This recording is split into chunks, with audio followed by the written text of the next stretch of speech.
से मैं शुरू कर रही हूँ और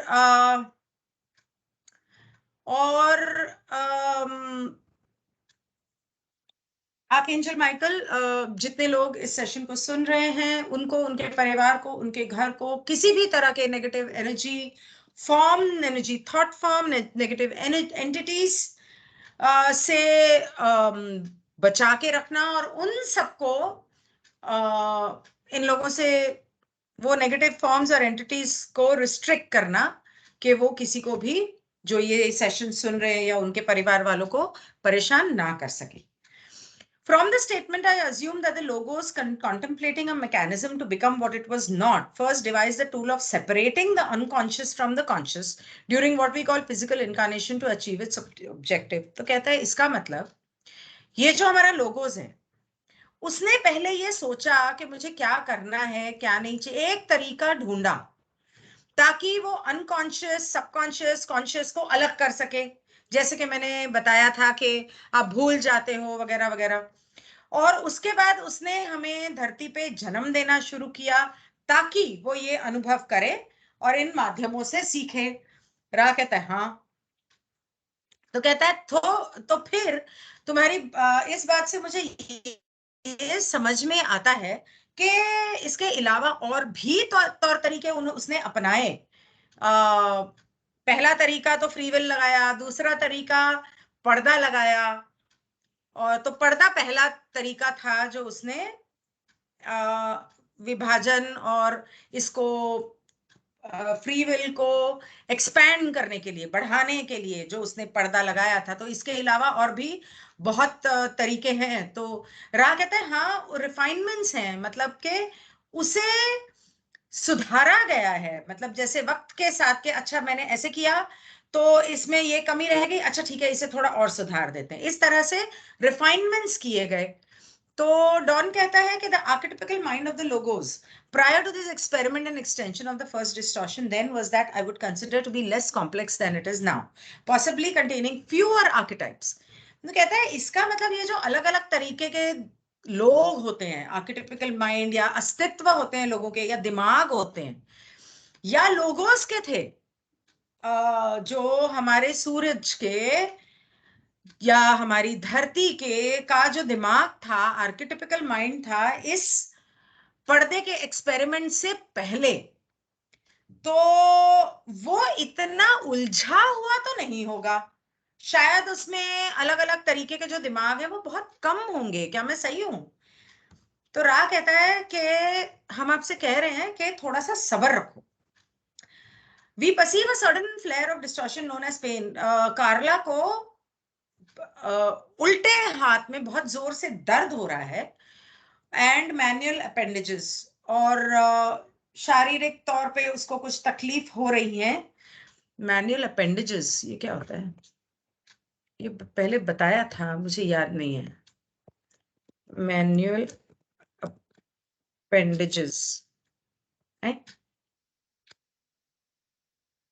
manual appendages, manual reduction of torsion of an intrascrotal appendage.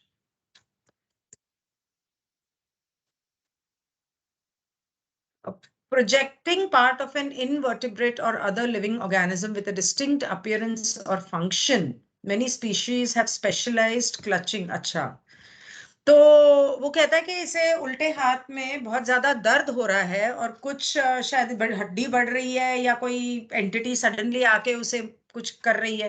तो कहता है कार्ला को छूना मत. हम देखते हैं उसके दिमाग में जाके या ये क्या चीज है, और अरे बाप रे, उसके हाथ को ही पूरा पूरा मरोड़ तरोड़ दिया. और हम कोशिश करते हैं कि उसके हाथ को, जैसे कि कांधा उतर जाता है ना कई बार, तो वो कहते हैं हम कोशिश करते हैं कि हम उसे ठीक से जोड़ सके ताकि वो ठीक से काम करे. उसके बाद तुम पूछना सवाल दोबारा. तो फिर उसने 2 मिनट बाद उसने कहा हाँ ठीक है अब पूछो. तो वो कहता है तो फिर डॉन अपना सवाल दोबारा पूछता है कि फ्री विल का डिस्टॉर्शन लगाने के पहले कितने आर्केटाइप थे इस लोगोस को बनाने के लिए. तो रा कहता है 9 थे। अगर आपको याद होगा 78 सेशन में मैंने आपको यही कहा था कि 9 तरह के दिमाग होते हैं या अलग अलग, हाँ उसके 9, उन 9 के भी अनगिनत होते हैं, लेकिन बेसिकली मूल रूप से 9 तरह के होते हैं। तो डॉन कहता है 9 तरह के। तो उन 9 में 3 तो दिमाग के होंगे, 3 शरीर के होंगे और 3 आत्मा के होंगे। क्या ये सही है? कहता है हाँ। तो वो कहता है कि I am going to guess that in the system of the tarot those archetypes would रफली correspond for the mind, magician, emperor and chariot.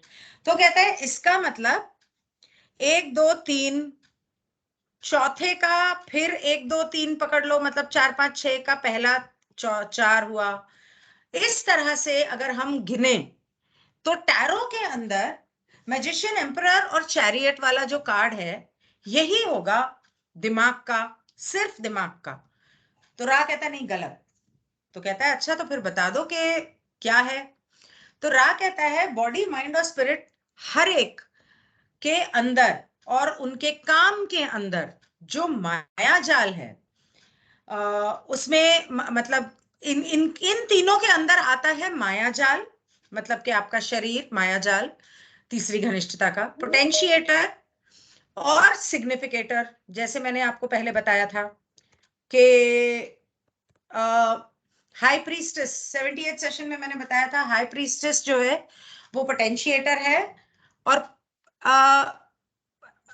हाइरोफेंट जो है वो सिग्निफिकेटर है। तो वो कहता है कि पहली बात तो ये समझो कि माइंड, बॉडी, स्पिरिट में हर एक में ये 3 होते ही होते हैं उनके under. Significator of the mind, body, spirit is not identical to the significator of the mind, body, spirit complexes. तो कहते हैं एक जो सिग्निफिकेटर है वो एक का जो अस्तित्व होता है उसका, और एक दिमाग का सिग्निफिकेटर अलग है, शरीर का सिग्निफिकेटर अलग है, आत्मा का सिग्निफिकेटर अलग है, और तीनों को मिला के जो एक अस्तित्व बनता है, इंसान बनता है, उसका सिग्निफिकेटर अलग हो जाता है। समझ में आ रहा है कि मैं क्या कह रही हूं? किसी को कोई कंफ्यूजन है तो अभी पूछ लो, ठीक है? तो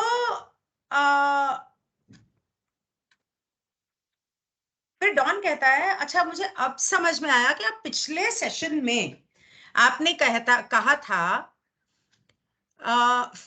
to extend free will with the significator must become a complex, के इंसान को अगर अपनी फ्री विल बढ़ानी है, फैलानी है, तो पहले उसे पूरा अस्तित्व बनना पड़ेगा, उसको उन माइंड, बॉडी, स्पिरिट को एक करना पड़ेगा।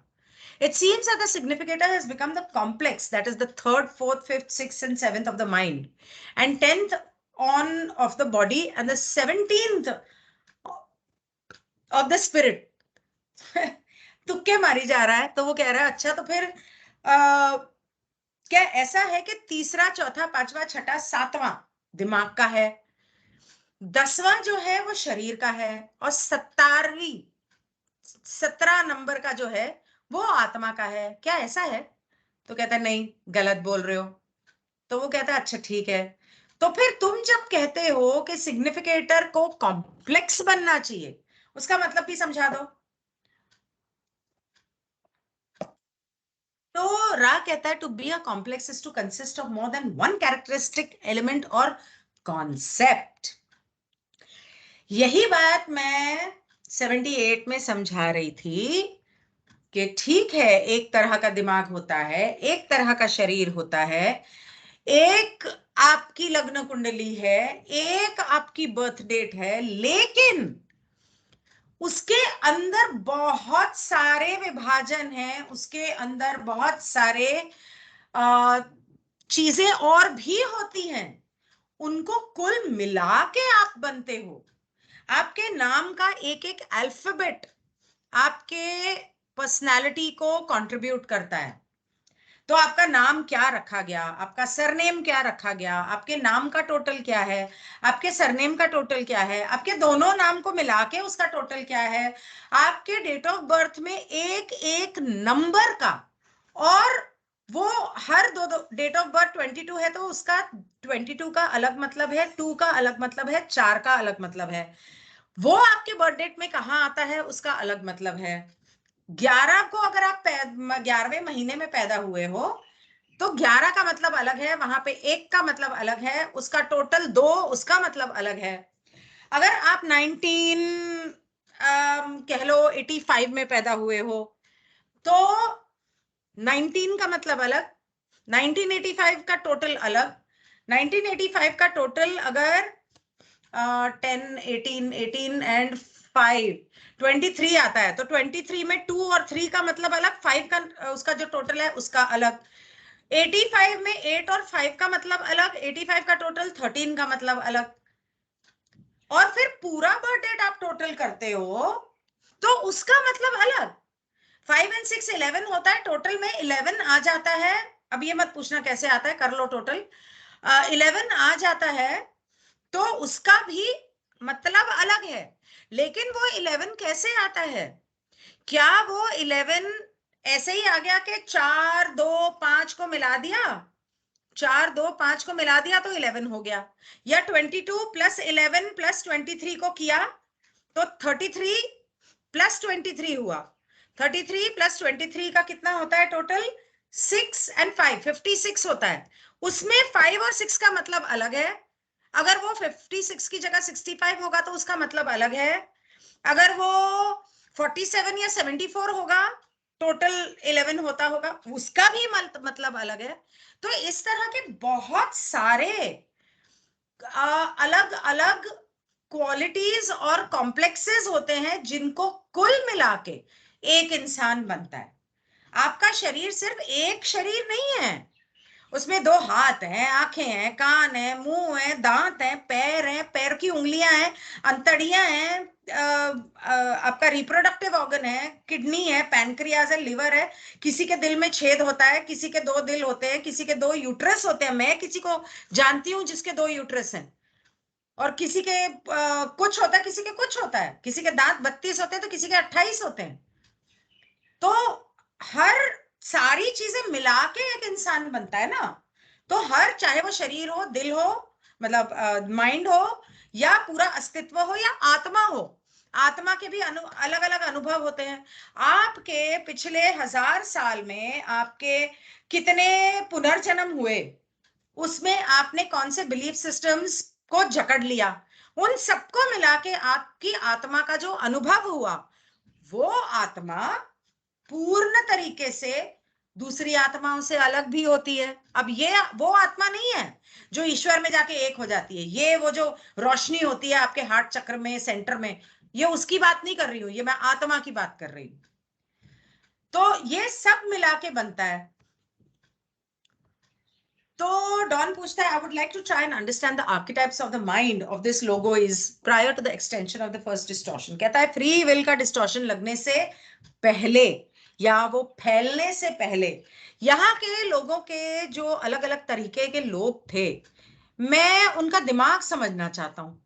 और उसे बेहतर समझने के लिए मुझे लगता है कि अभी जो हम अनुभव कर रहे हैं उसका एक लॉजिकल अप्रोच होना बहुत जरूरी है। ये इस सेशन का आखिरी सवाल होगा, इसके बाद इसे बंद करके मैं नेक्स्ट सेशन क्वेश्चन शुरू करूंगी। तो वो कहता है कि we have, as you have stated, the matrix, potentiator and significator. चलो हमने ये मान लिया कि ये 3 होते हैं। I understand the matrix as being that which is the conscious, जो दिमाग होता है, माया जाल होती है, वो है हमारा कॉन्शियस दिमाग। 78 सेशन में मैंने आपको कॉन्शियस दिमाग के बारे में बताया था, what we call the conscious mind. And since it is also that from which the mind is made, I'm at a loss to fully understand these 3 terms, especially with respect to the time before there was a division between conscious and unconscious. कहता है free will का विभाजन जब लगा और फैला, उससे पहले याददाश्त पे पर्दा नहीं था।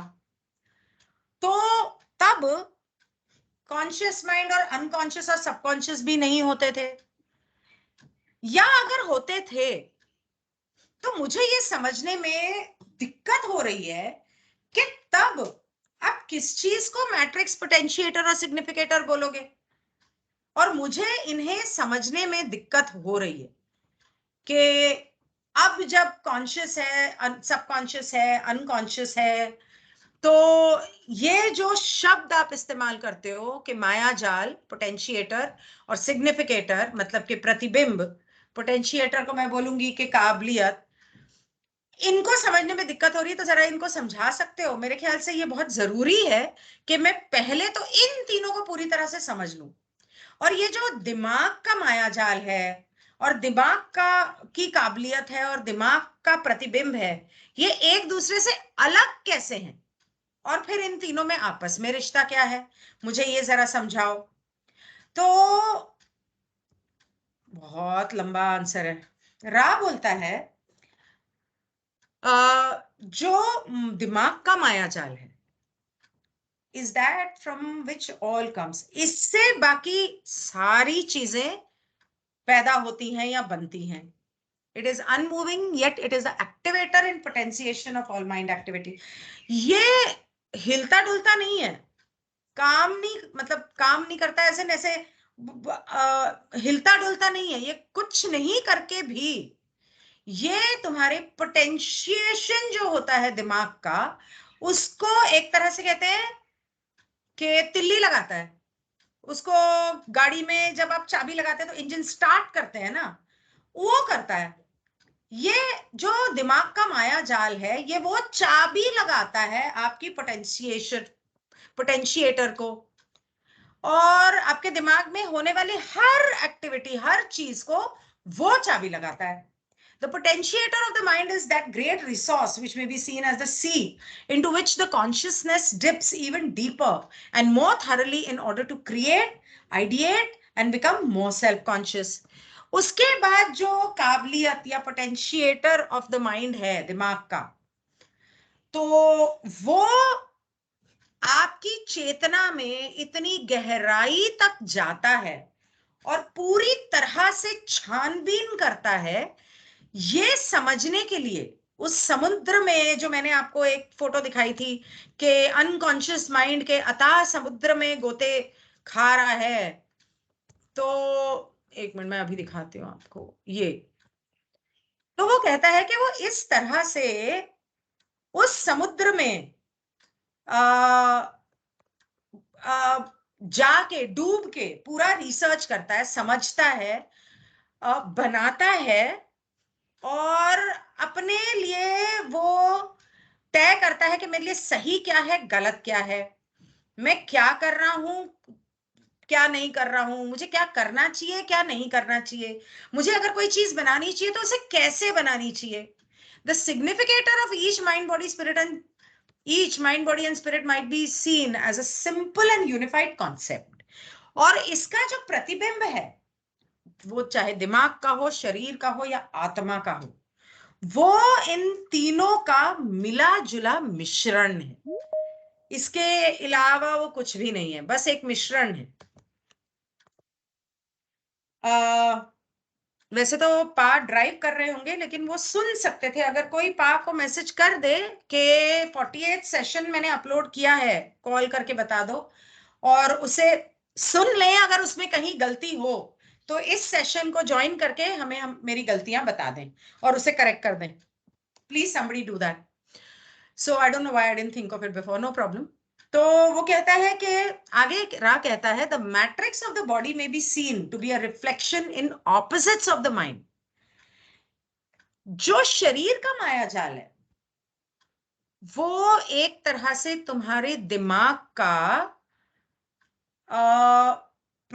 प्रतिबिंब है। जैसे शीशे में देखते हैं ना, तो शीशे में अगर आप राइट हाथ उठा रहे हो तो शीशे में आपको लगेगा लेफ्ट उठा रहे हो, तो ऑपोजिट मिरर रिफ्लेक्शन जिसको बोलते हैं।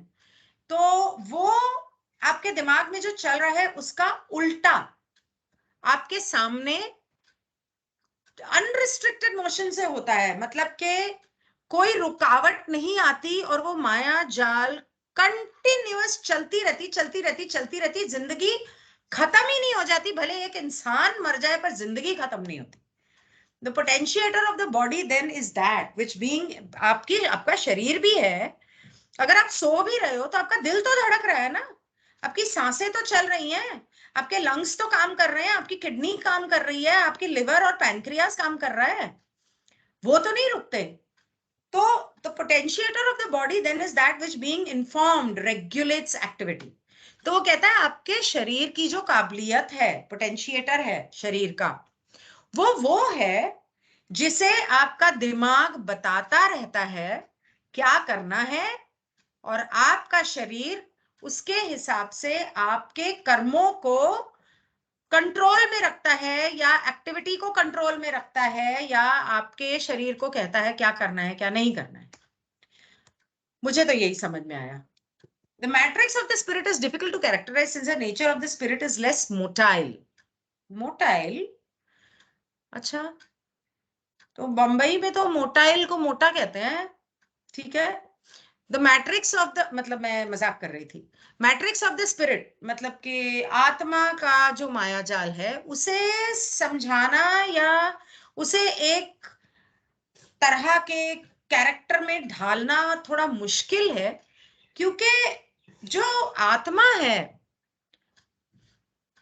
वो एक तरफ एक एक जगह रुकती नहीं है, वो वक्त के साथ, अनुभवों के साथ बढ़ती चली जाती है, उसकी चेतना का विस्तार होता जाता है, उस हिसाब से वो बदलती भी रहती है। The energies and movements of the spirit are by far the most profound.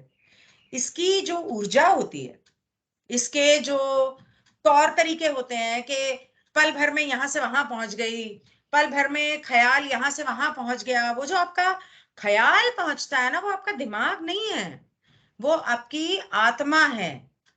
और ऐसा लगता है कि कई बार ऐसा लगता है ना कि याद किया किसी को और आपको लगता है कि वो शायद आपके आसपास है, तो आपने याद किया, हो सकता है उस इंसान ने भी आपको उतनी ही शिद्दत से याद किया, और दोनों के आत्मा जो है वो कहीं ना कहीं किसी तीसरे रेल्म में मिले, तो आपको ऐसा महसूस हुआ। तो कहता है इन चीजों को समझाना बहुत मुश्किल है और ये बहुत ही गहरी हैं। Yet having more close association with time space do not have the characteristics of dynamic motion. लेकिन इनका ताल्लुक वक्त से और जगह से है आत्मा का, फिर भी इनके इनका जो डायनामिक मोशन, मतलब how do I explain in Hindi, gosh, one sec, let me just read this in Hindi and maybe I'll be able to explain it better. Okay, translate कहाँ गया, ये रहा। प्रकृति के बाद से आत्मा के मैट्रिक्स को, मतलब माया जाल को चित्रित करना मुश्किल है। आत्मा कम गतिशील है, आत्मा की ऊर्जाएं और गतियां दूर तक हैं, सबसे गहरी हैं, फिर भी समय स्थान के साथ अधिक घनिष्ठ संबंध रखते हुए गतिशील गति की विशेषताएं करते हैं, गतिशील गति की विशेषताएं नहीं है। अच्छा, गतिशील गति की विशेषताएं नहीं है, इस प्रकार कोई देख सकता है सबसे गहरे अंधकार के रूप में मैट्रिक्स, और सबसे अधिक आत्मा के प्रबल के रूप में अचानक जागृति, रोशनी और उत्पादक प्रभाव। तो बेसिकली वो कह रहा है कि वो ना चलते हुए भी बहुत दूर तक जाती है और गहरी है, और इनका आपस में सबका बहुत घनिष्ठ संबंध है। और एक मिनट, मेरे को किसी ने YouTube पे कमेंट्स में करेक्ट किया था कि घनिष्ठता नहीं है, घनत्व है। I am so sorry, I am still saying that. Okay, घनत्व, ओके, नॉट घनिष्ठता, घनत्व। पर यहाँ पर ये घनिष्ठ संबंध की बात कर रहे हैं। तो इस प्रकार कोई देख सकता है, तो इस प्रकार कोई देख सकता है कि ये माया जाल के गहरे अंधकार के रूप में सबसे अधिक प्रबल जो है वो ये आत्मा है, और उसकी जागृति, रोशनी और उत्पादक प्रभाव। मां कसम। Thus one may see the matrix at the deepest darkness. माया जाल एक बहुत ही गहरा अंधकार है, and the potentiator of spirit as the most sudden awakening, illuminating, generative influence. और ये जो आत्मा का पोटेंशिएटर है, वो अचानक बिजली की रोशनी की तरह चमकती हुई रोशनी है, ज्ञान है, जागरूकता है और प्रभावी है। आई थिंक गूगल से बेटर मैंने ट्रांसलेट कर दिया उस सेंटेंस को। This is the description of archetypes 1 through 9 before the onset of the influence of the co creator और sub logos is realization of free will. अब जो तुम पूछ रहे थे कि लोगोस के बनने से पहले जो 9 आर्किटाइप होते थे, मतलब 9 तरह के लोग होते थे या 9 तरह की सोच होती थी, तो सब लोगों और को क्रिएटर वगैरह के आने से पहले या उन लोगों ने जब फ्री विल को समझा उससे पहले, तो वो ये थे। तो अब यहाँ पे मैं इसे जरा बंद करती हूँ और दोबारा शुरू करूंगी।